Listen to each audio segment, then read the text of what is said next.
The case: a good teacher turns bad. Stress at home creates problems at school. My not-so-brief summary: Miss Wilson is in her third year as an administrator at Crestview Elementary. She works with a staff that have been effectively working together for 8 years. There suddenly is a noticeable change of attitude in a first grade teacher, Mrs. Horton, shortly after spring break.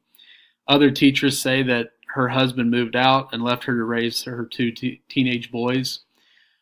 She was absent from school all summer, which is out of the normal for her. Beginning of the next school year in August, Miss Horton was vocal about her dislike for a new reading curriculum and very unprofessional in her interactions with her colleagues about their opinions on the reading curriculum. Mrs. Wilson started getting parent complaints about Mrs. Horton's actions in the classroom and refusal to hold parent-teacher conferences at about 6 weeks into the school year. 4 board members received calls from parents complaining about Mrs. Horton as well. One day, Mr. Stafford comes to school and meets with Mrs. Wilson about concerns and the desire for his daughter, his desire for his daughter to be changed, for her classroom to be changed. A conference between Mrs. Horton, Mr. Stafford, and Mrs. Wilson is scheduled. During that conference, Mrs. Horton becomes confrontational, and Mrs. Wilson has to postpone the meeting and tell Mr. Stafford that she will have an answer about his daughter's placement soon. So that's how we got to this point. So the things that I know is, first of all, Miss Horton was a great teacher, and there was a noticeable change. Secondly, we know that we can assume that it is correct that she's having some tough times in her personal life. And then third, she is very confrontational with her colleagues, and Mrs. Wilson witnessed her being confrontational with a parent. Fourth, Mrs. Wilson has not observed her being this way towards any of her students. And then fifth, there has been many complaints about her, and they actually started relatively early in the school year. What I need to know. First of all, what is going on in her personal life? Because it's affecting her professional life. I personally like to be able to let people keep their personal life to themselves if they choose to, but in this case, it's gotten to the point where it's spilling into her professional life. And so it needs to be brought to light. Secondly, is she currently seeking any treatment or counseling through this tough situation? And then third, what has her classroom environment looked like this year? And is there any truth to the accusations of verbal abuse to her first graders? And then last, as a principal, I would ask her what I can do to help get her back on track. She was once a great teacher, so I need to do all that I can do to help her get through these personal problems so she can go back to being that great teacher. So the answer to what is the problem? Ms. Horton's attitude and her professionalism has changed greatly, almost overnight. She's allowing her personal problems to cause her to be unreasonably confrontational. Another problem is that Mrs. Wilson didn't do all that she could do to help during the previous school year. As a principal, you need to be there for your teachers, and at times that means helping them get through some tough times.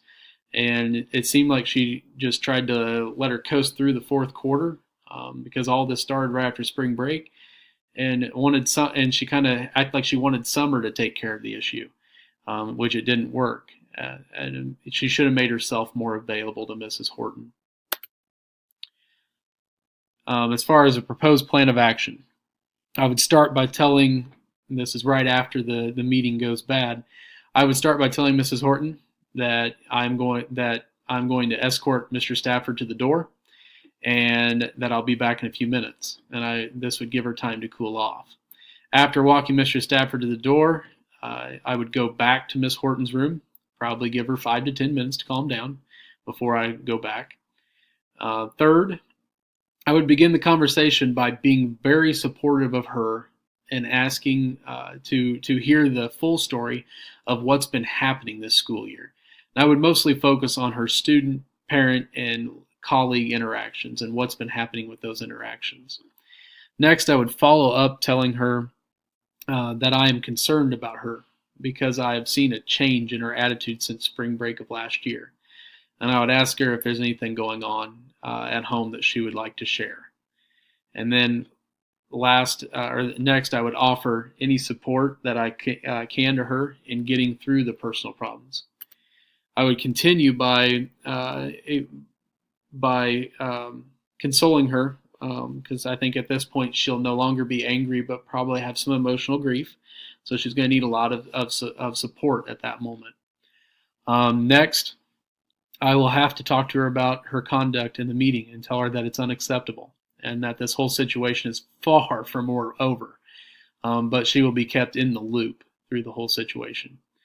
Next, if her students are returning to class, like for instance, if this conference had taken place during her planning period, I would need to find someone to fill in for her for a few minutes, even if it's me as the administrator having to teach for a few minutes while she's able to take some time to herself. She's not in the right state to be going in and trying to teach first graders at that point, and it's kind of counterproductive for both students and the teacher.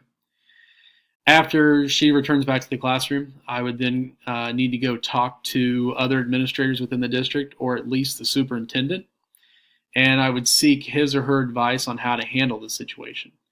And also look through the employee handbook and teacher contract to determine if there is any set rules to follow in this situation. Next, I would follow through with the rules or the advice of the superintendent.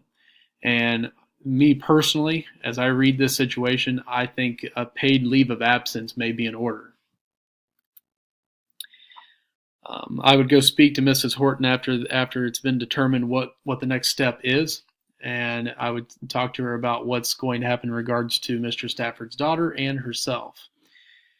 Miss Wilson should be, me as an administrator, I would make sure to tell her that I'm going to call Mr. Stafford and make the decision based on what is best for Julie moving forward. After that, if a leave of absence is what is advised or is found to be protocol for the school, then I would explain it to Mrs. Horton that it's not a punishment, but instead an opportunity to get things at home in line so she can come back and be the awesome teacher that she once was. After I've talked to Mrs. Horton about this, I would then call Mr. Stafford, and based on his reaction to this situation from today, I would determine if changing classes for Julie is best. And I would make sure he understands that this whole situation can be resolved much faster if he keeps things confidential. The rumor mill going around the community about Mrs. Horton is very much counterproductive in resolving this problem. And then I would follow up with Mrs. Horton often during her leave of absence and find out if she is getting the help that she needs and if there's anything I can do to help. She needs to be shown love through this whole process and never left in the dark about what the next step is.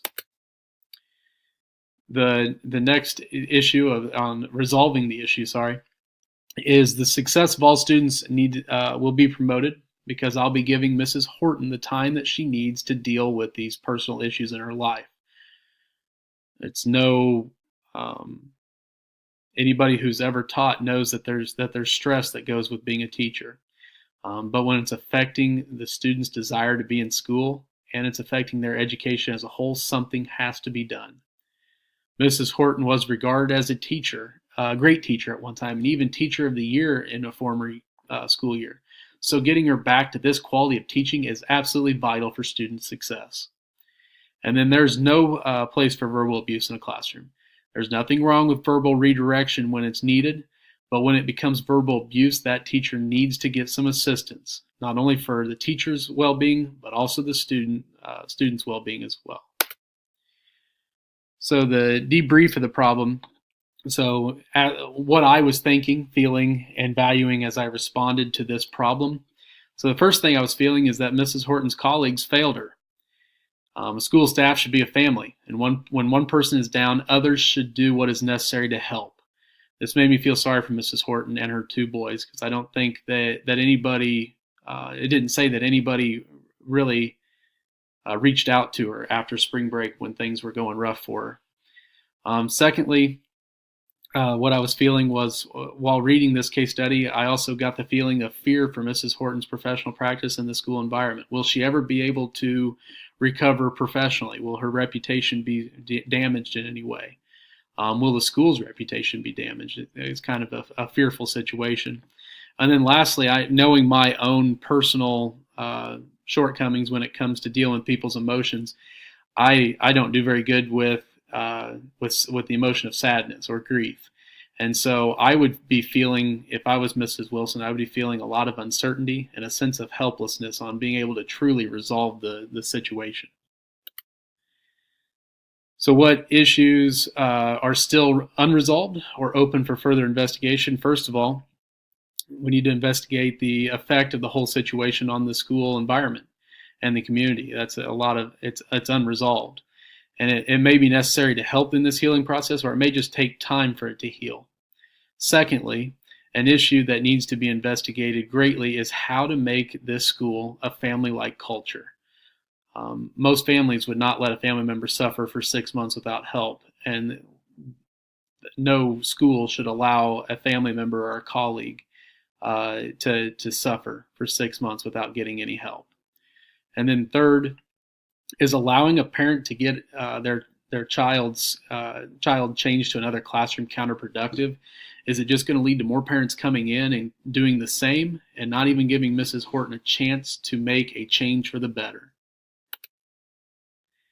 As I reflect on Standard 2, as I answer the question of how did I, as an educational leader, promote the academic success of every student by enhancing the instructional capacity?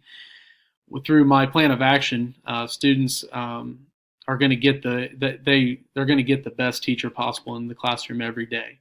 Mrs. Horton's coming up short on that right now. So the only way that I can think to provide them with this is to allow Mrs. Horton time to deal with her personal issues. She's probably overwhelmed with these personal issues, and it's spilled over in her teaching. I would give her a paid leave of absence. Well, I think that would give her time to get things right, and giving support during that absence will also help her as well. And then secondly, when she is back, she will be the teacher the students need, and she will be able to facilitate a classroom environment of learning and growth, which is absolutely essential for academic success of every student. How did I, as an educational leader, promote the personal well-being of every student by enhancing instructional capacity? Ideally, students should enjoy school, and it's a real concern when first graders are scared and having a difficulty time sleeping and eating because of what's going on at school. I teach high school kids me personally, I teach high school kids, but I drive a school bus, and when I talk to first graders about wanting to go to school, they love school.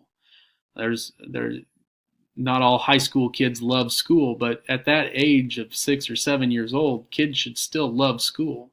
And that's a real concern when they're not loving it anymore because of the actions of their teacher. My plan of action for dealing with this case study would hopefully repair the students' love for school by ensuring that Mrs. Horton returns to being her happy, loving, and passionate teacher. Thank you.